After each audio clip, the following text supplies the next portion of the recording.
தமிழ் மாநில காங்கிரஸ், அம்மா மக்கள் முன்னேற்றக் கழகம் ஆகிய கட்சிகளுக்கு என்ன தகுதி இருக்கிறது என்று அவர்கள் கேட்ட சின்னம் ஒதுக்கீடு செய்யப்பட்டுள்ளது என்று அமைச்சர் பொன்முடி கேள்வி எழுப்பியுள்ளார். விழுப்புரத்தில் செய்தியாளர்களை சந்தித்த அமைச்சர் பொன்முடி, டிடிவி தினகரனின் அமமுகவுக்கு சின்னம் ஒதுக்கீடு செய்யப்பட்டுள்ளது என்றும், எந்த அடிப்படையில் அவருக்கு சின்னம் ஒதுக்கினார்கள் எனவும் கேள்வி எழுப்பினார்.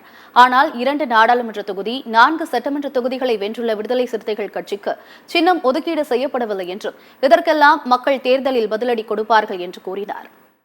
விடுதலை சிறுத்தைகளை பொறுத்தவரையில் அவர்கள் வாக்குகளும் இன்னொரு கட்சி என்ன சொன்னாங்க, 2 தொகுதி இருக்கணும்னாங்க.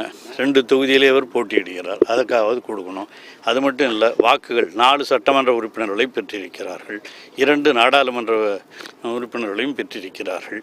அவர்களுக்கு கொடுக்காதவர்கள் இப்பொழுது இந்த என்ன கட்சி, அது கட்சி பேர் கூட தெரிய மாட்டேங்குது, தமாகவுக்கு என்ன தகுதி இது?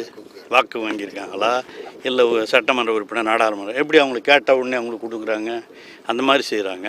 தமாகவுக்கு மட்டும் இல்லை, இன்னொருத்தர் இருக்கிறாரு தினகரன், அவருக்கு கேட்ட உடனே அவருக்கும் குக்கர் சின்னத்தை கொடுக்குறாங்க.